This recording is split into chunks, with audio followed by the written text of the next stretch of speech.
Sigamos con este tema tan fascinante en estas épocas, los gigantes, el diluvio, sobre todo por el énfasis que le da la ufología.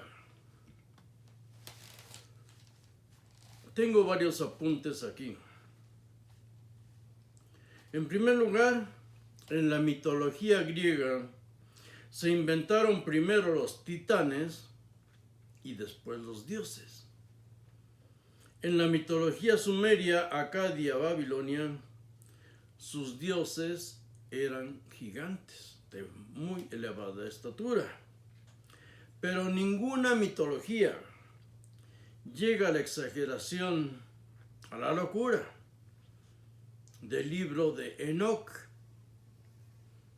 del que tanto habla todo mundo, pero por lo que nos damos cuenta, todo mundo habla sin haberlo leído, porque trae de verdad cosas absurdas, infantiles, son cuentos infantiles. ¿Qué es eso de gigantes de 137 metros de altura? Y al igual que los titanes griegos, devoraban seres humanos. Es una locura, es una tontería. El cuento judeo-cristiano maneja fechas,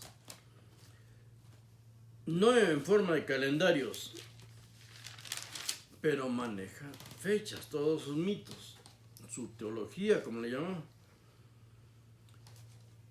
Pero sí lo hace con números y genealogías. Y esto es su propio enemigo. El manejar un tiempo o manejar tiempos nos permite ubicarlos en la historia, que en estas épocas, supuestamente del diluvio, había una escritura vasta, sobre todo en el aspecto militar, que tiene que ser metódico, de verdad científico, o te mueres. Te mueres de hambre incluso si no administras bien tus bienes en un trayecto, es más de un día. Pero bien, quienes más presumen de las ciencias bíblicas solo hacen una burla porque no corroboramos nada nosotros que los leemos o los escuchamos. Una pregunta: ¿qué dioses existían en la mente de los pueblos? Desde luego, todos los crearon los seres humanos.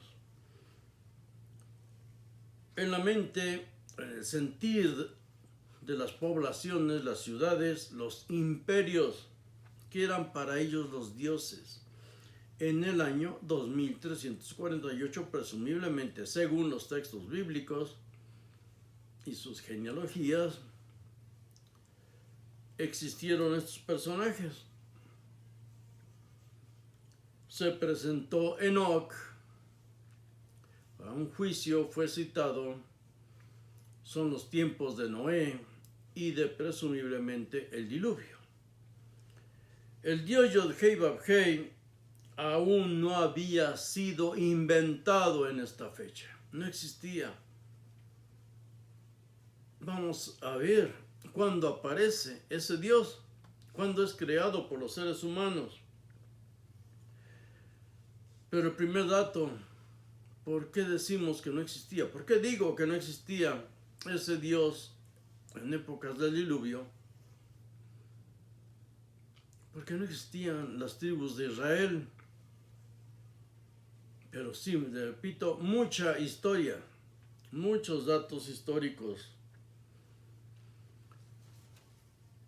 En 2348 a.C., en la Edad del Bronce, y esta palabra, de hecho esta frase debemos buscarla, por lo menos googlearla, si no la buscamos en los libros. La Edad del Bronce fue una edad de auge de las ciudades. los comercios marítimos, las rutas marítimas, las rutas terrestres, las grandes caravanas, el conservar lo que transportaban, preservarlo de los ataques, cómo los pueblos, las ciudades se fueron compaginando en su defensa para que llegaran a su destino. Desde Oriente, China, la India, hasta Grecia, las rutas de Arabia, las grandes caravanas, todo eso floreció gracias a que se descubrió el bronce. Demos una pasada, googleemos la edad del bronce y veremos cómo las grandes civilizaciones florecieron en esa época. El comercio internacional entre naciones, y para esto se requieren personas inteligentes, muy inteligentes, que habían leído, que sabían escribir, que dominaban idiomas. Pues bien, en esa época, 2348, en la Edad del Bronce, se rendían culto a infinidad de deidades, y la importancia de estos dioses machos y hembras dependía de lo grande de su población y el poder de sus ejércitos. Todo esto está en la historia. Si ese mito del diluvio, si esa genealogía que lleva a Noé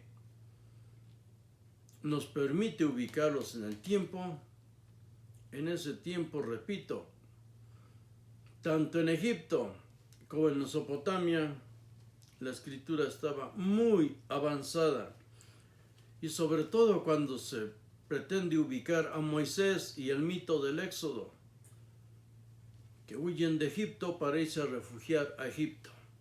Canaán pertenecía a Egipto en esa época. ¿Y cómo lo sabemos? Porque hay una guerra en la que participa Egipto contra príncipes cananeos, y todo queda detalladamente escrito. Lo podemos corroborar. Pero vamos paso por paso. En la conquista se adueñaban los grandes imperios de la riqueza de los pueblos, pero al llevar esclavos como parte de botín, intercambiaban conocimientos, intercambiaban cultura. Esclavos predilectos eran hombres jóvenes, por supuesto, útiles para el trabajo y el ejército. Niñas, mujeres que fueran paridoras, y los esclavos que más elegían ellos siempre eran aquellos que sabían leer y escribir. La élite gobernante y sacerdotal de los pueblos, porque si tenían el talento para leer y escribir en su idioma, podían aprender otro idioma muy fácil y escribir en ambos idiomas y ser útiles.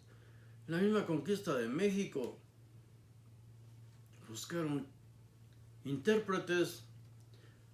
La famosa Malinche con Hernán Cortés. Todos los pueblos han hecho lo mismo siempre. Todos. Las grandes empresas hoy día buscan a personas con talento. Y hoy, afortunadamente, la juventud es la que irradia talento, ya no nosotros los viejos. Porque esos viejos cargaban con sus tradiciones y sus ídolos de bronce, de barro o de madera.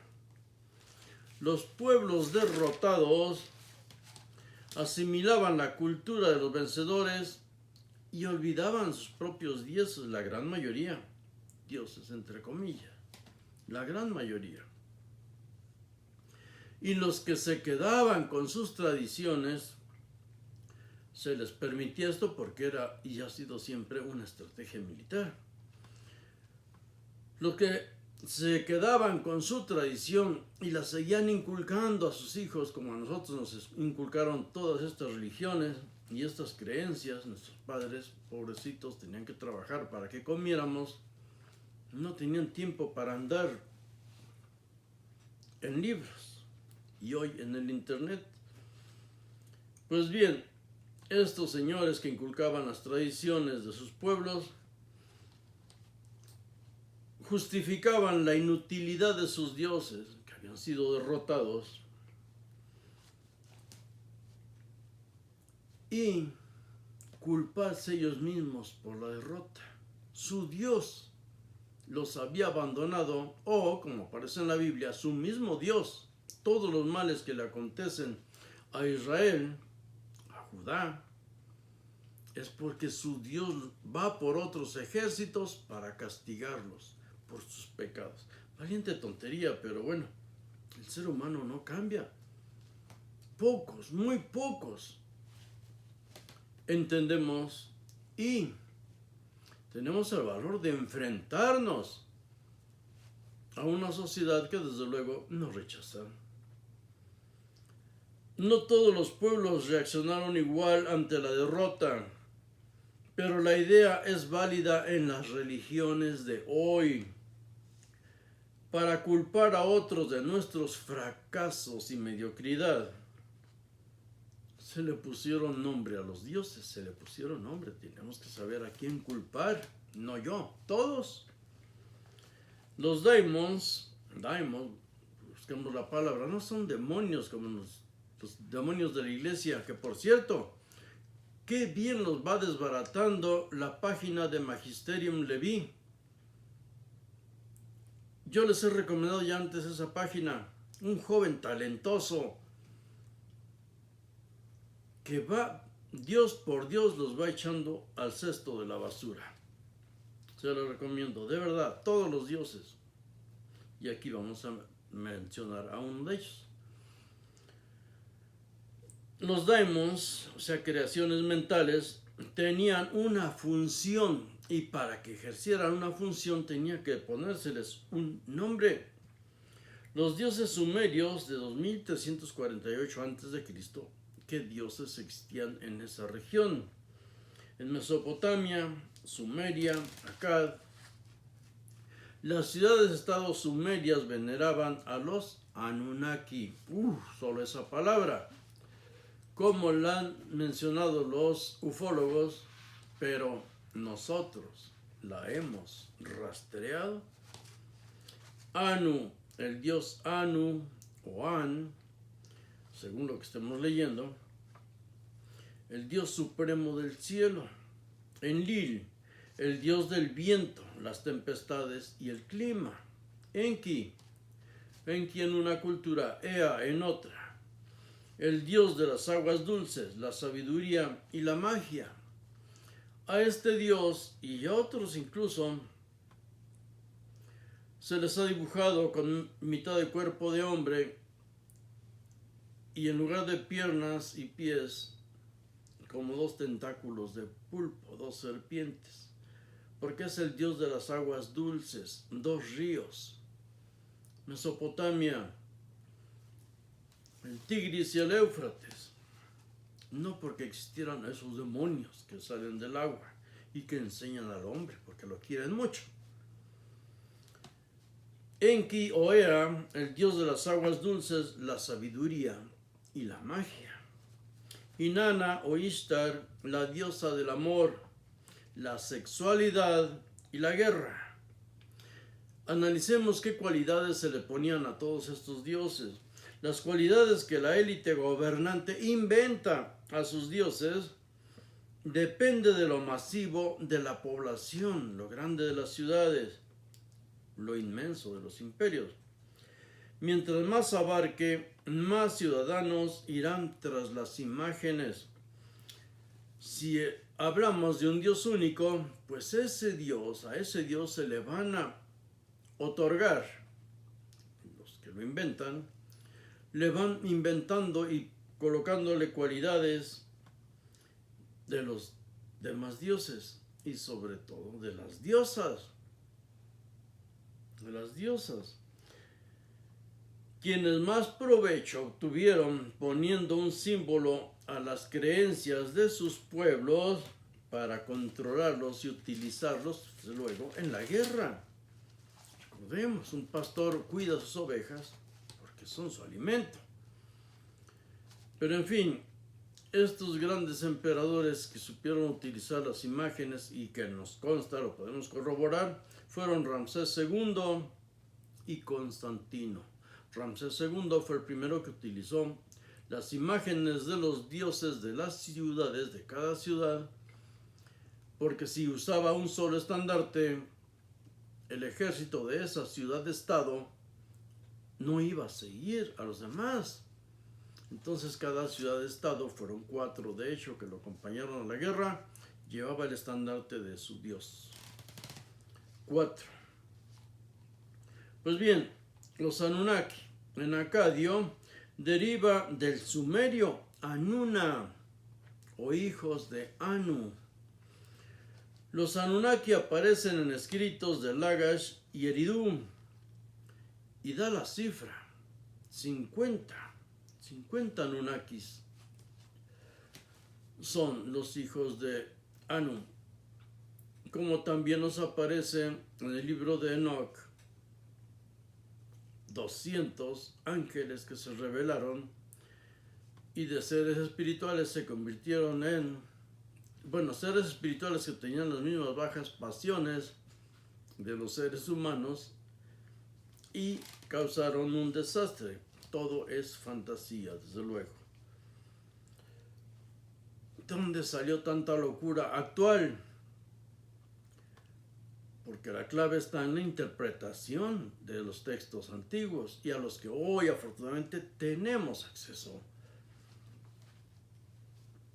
Zecaria Sitchin, estoy seguro que todos lo hemos oído nombrar. Zecaria Sitchin o Zecharia Sitchin, un judío azerbaiyano que escribió un libro que fue tremendo éxito, porque a todos nos gusta la fantasía. Yo lo he dicho antes, todos en una etapa de nuestra vida hemos sido ufólogos. Recuerdo de niño cómo veía y me gustaba programas de televisión, Un mundo nos vigila, los marcianitos, Y ya en mi juventud aparece Zecaria Sitchin, este azerbaiyano que escribió un libro en 1976, el 12º planeta. Después escribió 10 libros o más que le llamó Crónicas de la Tierra.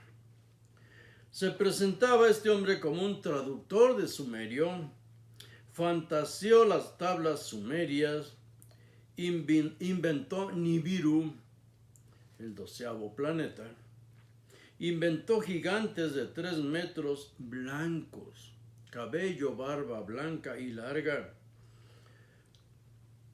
que llegaron a Mesopotamia hace 450,000 años.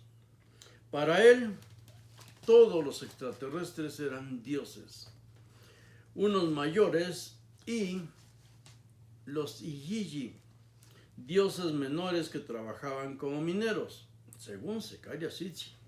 O sea, esto no aparece en ninguna otra parte, tal como él los describe. Quizá aprendió algo de sumerio, quizá pudo traducir un poco, pero lo manipuló todo.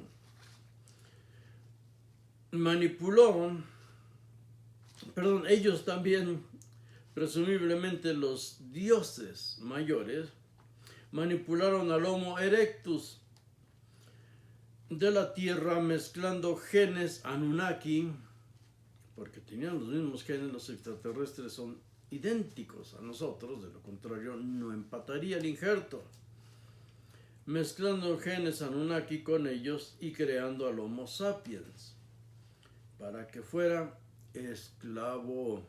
Si leemos el libro de Apocalipsis todo, veremos que ahí siempre habla del ser humano como un esclavo de su Dios, para los esclavos.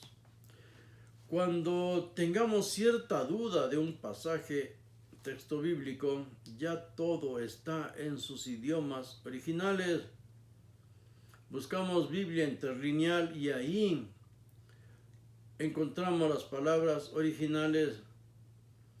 Y si tenemos aún duda, pues buscamos específicamente esa palabra en el diccionario Strong, que también está en nuestros dispositivos con los que estamos comunicándonos ahorita. En el mito de Atrahasis, o sea, este sí es un texto que está en piedra, en el mito de Atrahasis, todos los dioses tenían que trabajar para sobrevivir. Después sometieron a los Sijijis, ahí aparece la palabra en el mito de Atrahasis, hasta su rebelión y exterminio. Los mataron porque todos los dioses mueren, todos. Enki crea a los seres humanos para recibir el oro de las minas y la adoración, desde luego, por medio del culto. Y la comida. Los seres humanos eran sus esclavos, pero los adoraban y aparte les servían su alimento. Eran esclavos totales, pero comida, no humo, como nos ha hecho creer la Biblia primero y hoy los nuevos ufólogos. En el Enuma Elish fue Marduk quien crea a la humanidad y pone trabajo para los Anunas en el cielo, los Anunas que están en el cielo, y también para los Anunas que están en la tierra. Aquí vemos que ya en Babilonia ya no es Enki el que crea al hombre, que crea a la humanidad. Allá en Babilonia reescriben todo y ahí ya es Marduk. Y luego los judíos que llegaron a Babilonia dicen que fue Jehová el que creó al ser humano. Bien, en el poema de Gilgamesh, los Anunas radicaban en el bosque de cedros, el bosque de los cedros. Sitchin y su creacionismo alienígena es considerado como un pseudocientífico. Usas términos científicos para impresionar, para impactar, y hasta el más soquete de los predicadores usa esos términos. Aquí en México tenemos a un Armando Alducín que usa una frasecita científica, una terminología científica para que todos los vean como wow, qué docto personaje.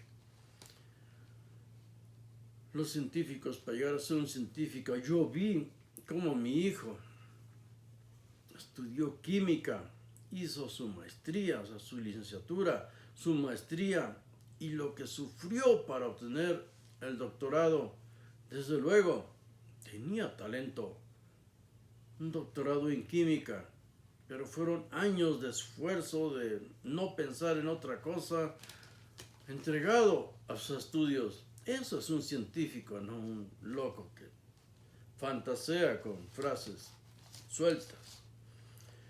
Una tendenciosa interpretación, de las tablillas sumerias, si se contrasta con la hecha por traductores serios como Federico Lara Peinado, un español. Los pseudocientíficos no tienen ni van a tener nunca un respeto de los científicos de verdad. A Sitchin le han seguido el futbolista y locutor deportivo David Icke, David Parceriza, Mauro Biglino y otros que se aprovechan de la ignorancia y desde luego de la tendencia de todos por la fantasía. Biglino, un gran traductor de hebreo. ¿Para quién trabajó? Para el Vaticano. ¿Quiénes patrocinaron, o por lo menos qué imprenta le reprodujo sus primeros libros, si es que no todos? La misma imprenta del Vaticano, la que le imprime libros al Vaticano. Él mismo lo dice. Hay que leer conectado al cerebro. Como traductor muy grande, revolucionó todo, sobre todo aquellos que estudiamos idiomas sin ir a una universidad. Somos autodidactas, tenemos duda. Hace 8 años, 9, no sé ya cuántos años que empecé a grabar mis videos, también iniciaba mis estudios de idiomas. Tenía duda. Decía, esto no puede ser, esto no puede estar en la Biblia. Ahí fue la gran ayuda de traductores como César Silva o Mauro Biglino. Cuando ellos tocan el mismo tema que abordas tú, en los mismos términos, los mismos tópicos, dices, no estoy equivocado. En eso nos ayudó a muchos. Pero de ahí a querer vivir de fantasías, como el quinto tipo, creo se llama una página donde aparece él, solo hay que ver hasta el énfasis que ponen engolada la voz para engatusar a la gente. Son fantasías. En nuestra profesión podemos ser una eminencia, nuestra profesión, pero la moral y la ética son las que marcan la diferencia entre los hombres que dejan huella en 1,000, 3,000 personas y aquellos que entretienen a millones. Y a mí mismo me han entretenido sus videos de todos ellos. De David Paseriza lo veía con mis hijos, nos divertía. Y hay otros más, pero bueno, pero hay que tener en cuenta, es diversión, no es ciencia. Y si algo bueno reconozco que han hecho es que algunos han despertado su interés y van y buscan corroborar toda la información, y eso ha permitido que más personas abramos los ojos. Ese sí es un punto a favor. Pues bien, otros dioses sumerios que más influyeron en la religión, sobre todo judía, y sus mitos son Utu, Shamash o Shemesh, el dios sol y de la justicia, Nana Sin o Nanar Sin, según lo que estemos, el traductor que estemos leyendo, el dios de la luna. Esto aparece en la Biblia con otros nombres, desde luego, cuando están surtiéndose a su dios. Jacob lo está surtiendo, suéltame, suéltame, porque ya va a amanecer. Porque al que está golpeando, presumiblemente, según la Biblia, es al dios de la oscuridad.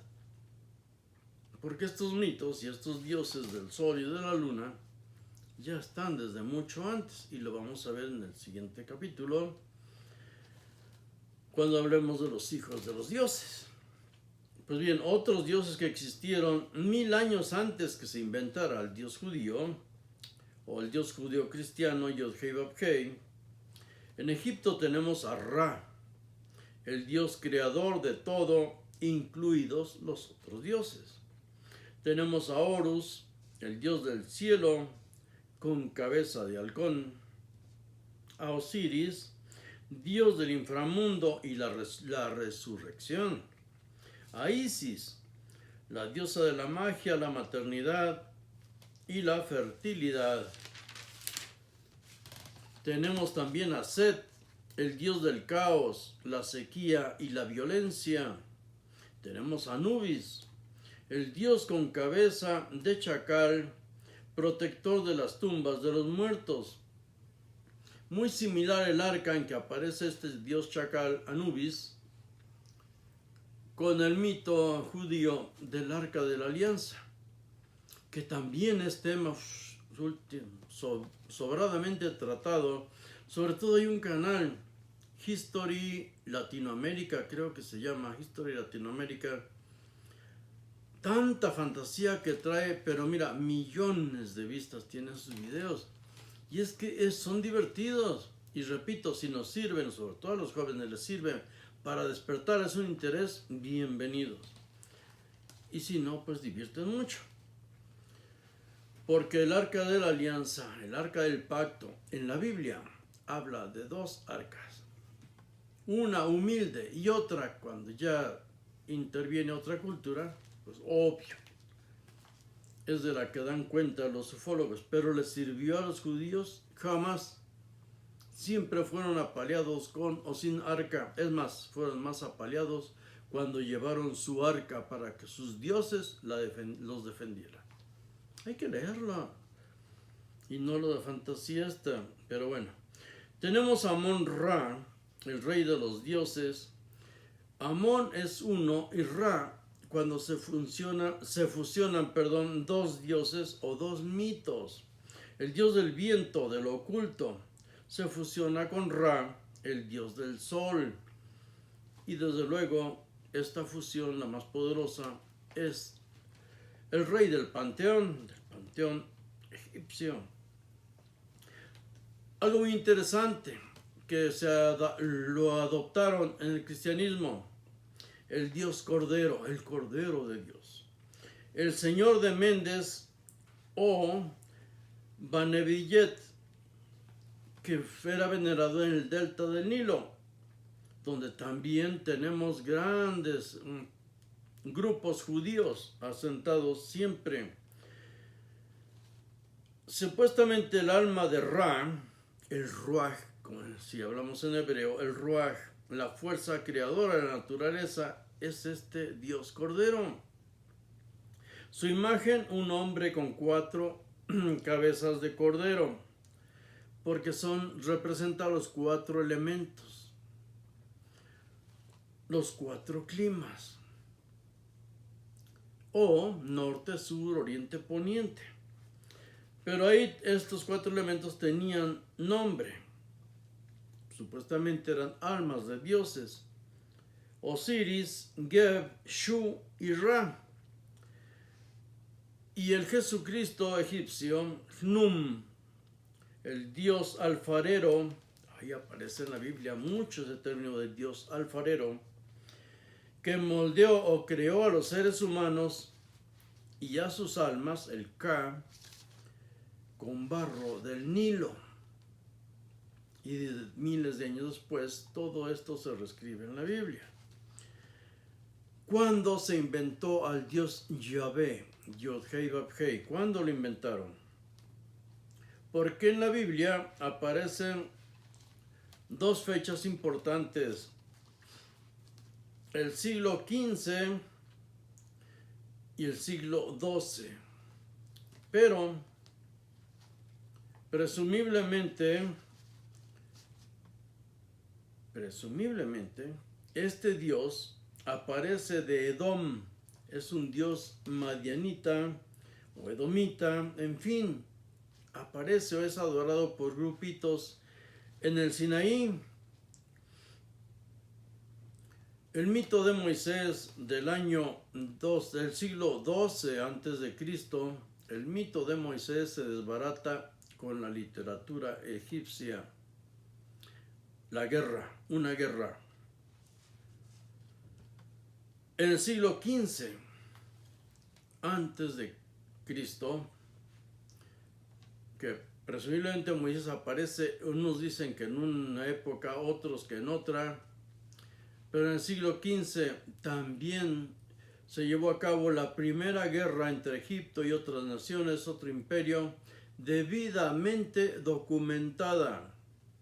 Estas 2 guerras son las guerras de Kadesh, guerra de Kadesh, y la otra de Armegido. Si las googleamos, es más, hay videos de esas guerras, sobre esas guerras, son más o menos que estar leyendo, pero nos van ubicando en la historia. En la arqueología, un jeroglífico egipcio en el reinado de Amenofis III, presumiblemente 1400 a.C., se menciona no a los israelitas, no al dios Yod-Hei Vab-Hei, pero sí a los Shasu de Yao. A los Shasu de Yao. Los Shasu eran una tribu nómada del desierto. Yao era una montaña y los Shasu estaban asentados a la base de esa montaña. Pero algunos dicen que ya ahí aparecía el dios Yod-Heh-Vav-Heh entre esas pequeñas tribus nómadas del siglo XV a XIV antes de Cristo, porque eran los Shasu eran los residentes de esa montaña, Yao, y presumiblemente al adorar ese lugar, adoraban a su dios. Para ellos esa montaña era su dios. En la estela de Mesa o Mesha, el siglo IX antes de Cristo, aproximadamente en el año 840 antes de Cristo, hay un monumento del rey moabita donde se burla de haber derrotado a Israel y robado los objetos de culto de su dios. Pero ahí sí aparecen ya el tetragramatón Yod-Heh-Vav-Heh. ¿Le sirvió de algo a los israelitas? Por supuesto que no, fue apaleado y le robaron los objetos de culto a estas tribus. Y la burla es la estela de Mesha. Ahí está y lo podemos googlear para ampliar el conocimiento. También es la inscripción de Kuntilet Arhud, el siglo VIII antes de Cristo. Unos hallazgos arqueológicos en la península del Sinaí, obviamente, está escrito el nombre de Yahweh o Yahvé de Samaria, pero aquí este señor o este dios no aparece solo. Está citado con su esposa, su señora, Asera, que era en otros mitos cananeos la esposa de Baal. Aquí es la esposa de Baal, la esposa de otro dios, él. Pues bien, aquí aparece Asera como esposa de Yod-Heh-Vav-Heh. Aparece tetragramatón, donde Kuntilet Arhud o Arhud, en el siglo VIII antes de Cristo, está escrito en piedra.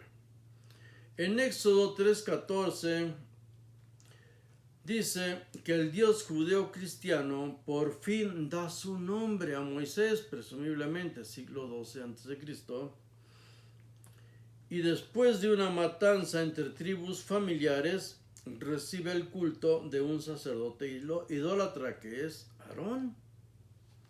Él estaba adorando becerros y después su hermano llega con otra creencia y cambian de bando, pero están huyendo. Moisés huía porque había cometido un homicidio. Esta montaña del Sinaí está al sur de Egipto. Primer problema enorme: el éxodo no ocurrió. Definitivamente olvidemos eso, porque debemos quitarnos cosas y hacerlas a un lado, lo que es totalmente fantasioso, para poder avanzar, porque nos falta mucho camino por recorrer. Otro punto: el diluvio.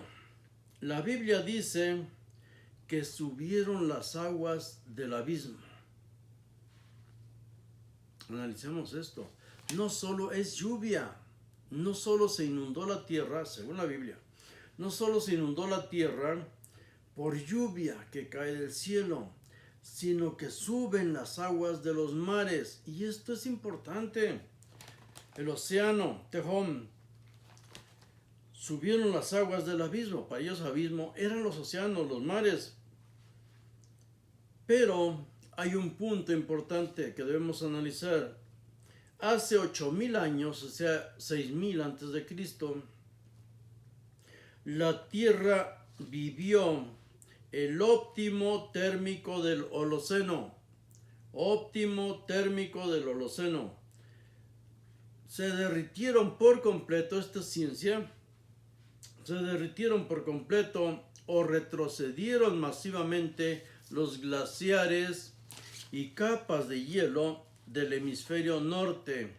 Esto alteró las corrientes de los océanos y desde luego el clima. El clima global fue afectado. Las aguas subieron. Y por supuesto, estos cambios de clima, lluvias torrenciales prácticamente en todo el globo. Ciencia, esto es ciencia. ¿Cómo se llama esto? El óptimo, podemos buscarlo, googlearlo, óptimo térmico del Holoceno. Ahí lo encontramos, para no andar ya en libros, porque son infinidad y solo para alguien sin trabajo como yo. Un problema más, los relatos históricos en el tiempo cercano al 2348 y son contundentes en los tiempos de Moisés. Los escritos bíblicos y el libro de Enoc son fantasiosos. Los religiosos y los ufólogos sabemos que se dedican a esto por dinero. Nosotros por compartir amenamente un momento. Vamos a analizar la historia en estos tiempos.